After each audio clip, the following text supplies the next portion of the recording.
Hey yo, salut à tous les gamers, c'est Monsieur Moret.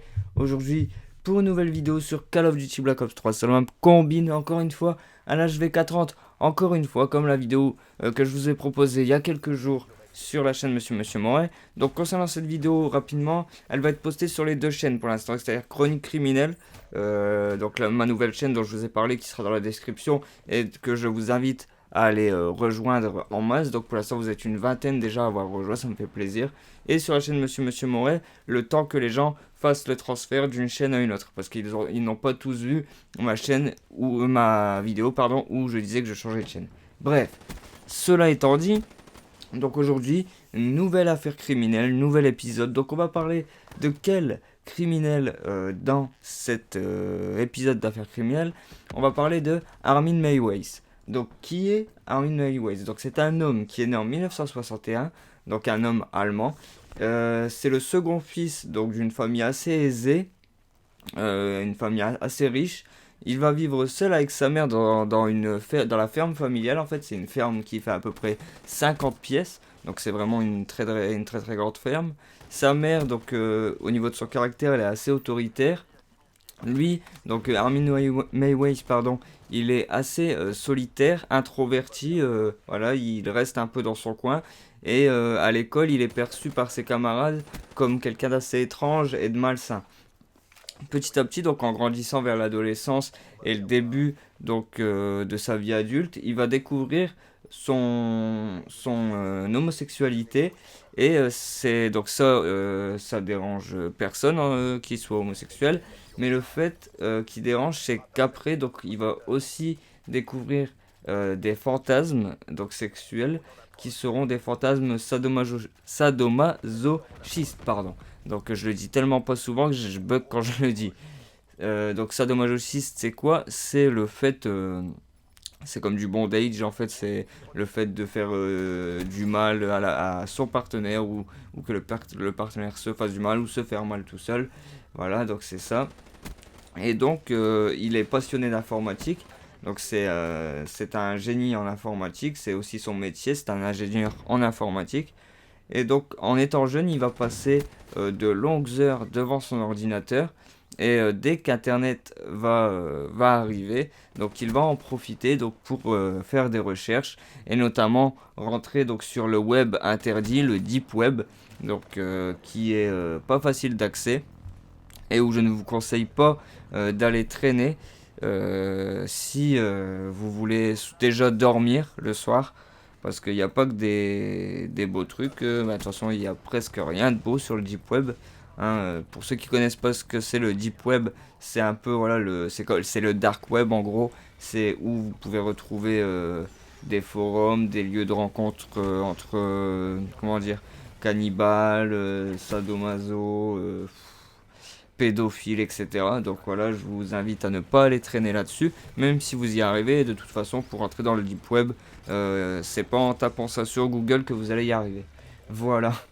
Donc, il était, comme je l'ai dit, fasciné par le sadomasochisme dès qu'il a découvert Internet. Donc, il a réussi à trouver de nombreux sites de rencontres homosexuels et sadomasochistes. Et il est également cannibale. Donc il est fasciné par le cannibalisme et la torture. Et donc sur internet, donc il va s'inventer un pseudo. Comme nous aujourd'hui on a un pseudo. Donc ça sera Francky le Boucher. Donc déjà ça laisse sous-entendre le comment dire le profil de cette personne. Donc lui, Armin Mayways, donc il a été surnommé Der Metzgermeister, donc excusez-moi c'est de l'allemand, ça veut dire le maître boucher, ou plus connu, ça tout le monde je pense l'a déjà entendu, c'est le cannibale de Rothenburg. Donc on va dire le cannibale de Rothenburg et pas Der Metzgermeister, s'il vous plaît. Hein. Ou essayez de l'écrire sans aller tricher sur internet, essayez d'écrire Der Metzgermeister en allemand dans les commentaires. Essayez de l'écrire et vous allez voir que vous allez préférer dire le cannibale de Rothenburg. Bref, donc en 1999, donc sa mère va décéder, il va hériter, pardon, de la ferme familiale, donc comme je vous l'ai dit, de 50 pièces. Et comme il y a 50 pièces, et ben, il va en faire un peu ce qu'il veut, et il va même la réaménager selon ses fantasmes. Donc il va créer une véritable salle de torture qui va être recouverte de carrelage et équipée d'un système de poulies et de crochets pour attacher ses victimes, et aussi d'une table de dissection pour animaux, je ne sais pour quel sacrifice étrange, mais voilà.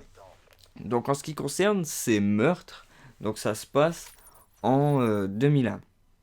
Donc en 2001, Armin Meiwes va publier plusieurs annonces sur internet, donc dans le but de trouver un homme qui voulait être mangé. Non, je dis pas des conneries. Il cherchait vraiment quelqu'un, donc sur le deep web, un homme qui était volontaire pour se faire dévorer. Donc l'annonce, elle était tout à fait sérieuse. Et le fait de manger la personne, c'est pas dire de lui faire, pas dire d'avoir des rapports sexuels sauvages, c'est vraiment la manger au sens propre, hein, pour ceux qui comprendraient pas. Et donc plusieurs personnes vont lui répondre, dont une personne, donc oula, c'est un nom allemand et espagnol ou portugais en même temps, donc on va rigoler. Bernd Jürgen Armando Brandes. Donc je vais dire Armando Brandes pour la suite, ça sera plus simple. Donc c'est un ingénieur également berlinois de 42 ans, comme Meiwes à ce moment-là. Et donc il va répondre favorablement à l'annonce d'Armin Meiwes. Et donc il va y avoir une rencontre entre les deux hommes au domicile d'Armin Meiwes en mars 2001. Ils vont donc se rencontrer donc dans la grande ferme. Au départ, ils vont avoir seulement des relations sexuelles, donc jusque-là, rien de très anormal, on va dire. Et ensuite, donc là, accrochez-vous, hein. Donc ça peut faire rire certains, mais je vous dire que la première fois que je l'ai entendu, j'ai souri. Mais après, quand je me suis imaginé la scène, je me suis dit non, merde, c'est chaud. Donc ça, cette histoire-là, vous avez déjà dû l'entendre, même si vous ne connaissez pas Armin Meiwes, pardon. Mais maintenant, vous savez que c'est de lui. C'est-à-dire que d'un commun accord avec Armando Brandes, Armin Meiwes va sectionner le pénis donc d'Armando Brandes. Ils vont le cuisiner ensemble avec des choux de Bruxelles et le manger ensemble. Donc voilà. Donc c'est-à-dire que Armin Meiwes a fait venir Armando Brandes. Ils ont eu des rapports sexuels ensemble, jusque-là, il n'y a pas de problème. Et ensuite, Armin Meiwes a demandé à Armando Brandes de savoir si il était d'accord pour qu'il lui coupe le pénis, le cuisiner ensemble et le manger ensemble. C'est-à-dire que le pénis d'Armando Brandes a été coupé et il va manger son propre pénis. Je sais pas si vous vous rendez compte de la scène. Et justement, toute cette scène a duré donc plus de 9 heures et elle a été enregistrée. Donc ça a été filmé. Les vidéos sont encore disponibles, mais bien sûr pas sur YouTube, hein. N'allez pas chercher non plus sur YouTube. Donc voilà. Une fois le pénis mangé, donc une fois le repas terminé, et pendant son audition en plus, petite parenthèse, Armin Meiwes dira même que le pénis n'était pas très bon parce qu'il était trop cuit. Il l'avait laissé trop cuire. Bref, voilà, c'était la petite parenthèse. Donc une fois le repas terminé, donc toujours avec l'accord d'Armando Brandes, Armin Meiwes donc va le tuer de plusieurs coups de couteau à la gorge. Donc tout ça en accord avec Armando Brandes. Donc il était d'accord pour avoir des rapports sexuels, il était d'accord pour qu'on lui coupe son pénis et qu'il le mange ensemble. Il était même d'accord pour que Armin Meiwes le tue. Et cet accord, donc ça va avoir beaucoup, ça va avoir beaucoup de répercussions au niveau du jugement au tribunal. Tout simplement pourquoi ? Parce que déjà la scène a été, comme je vous l'ai dit, enregistrée pendant 9 heures, donc tout a été filmé. La police a les vidéos, donc ils entendent bien les consentements des deux parties. Donc est-ce que le crime effectué est vraiment un meurtre ou un meurtre mais arrangé parce que consenti avec la victime? Donc pour ça, l'avocat d'Armin Meiwes va plaider un homicide sur demande. Donc c'est-à-dire pour lui éviter la réclusion, la réclusion criminelle à perpétuité, pardon. Et donc il a été également examiné par plusieurs experts psychiatres pour savoir si son meurtre avait été fait avec toutes ses capacités mentales ou s'il était aliéné mentalement et qu'il a fait ça sur le coup de la folie. Donc il va être reconnu responsable et donc il a pu être jugé normalement. Et donc en janvier 2004, suite à ça, il va être condamné à 8 ans et demi de prison par le tribunal de Kassel. En avril 2005, donc le parquet va juger que la peine est insuffisante et va saisir en cassation donc la Cour fédérale allemande pour le rejuger. Donc Armin Meiwes à ce moment-là va être rejugé pour assassinat à caractère sexuel et non pour homicide sur demande.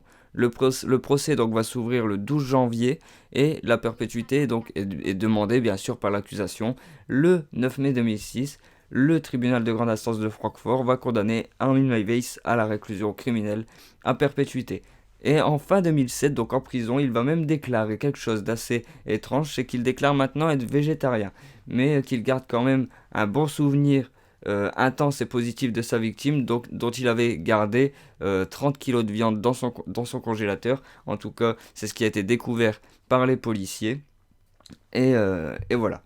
Donc j'espère que cet épisode donc sur Armin Meiwes, le cannibale de Rothenburg, vous aura plu. En tout cas, si c'est le cas, je vous invite à laisser un petit pouce bleu, à aller vous abonner à ma nouvelle chaîne Chronique Criminelle qui se trouve dans la description, parce que maintenant c'est là que tout va se passer. Moi, sur ce, je vous laisse ici. Je vous souhaite une bonne journée, une bonne soirée, une bonne matinée. On sait pas quelle heure il est sur internet. Et voilà, je vous dis à tout le monde. Ciao, ciao, bye bye. C'était Monsieur Moret.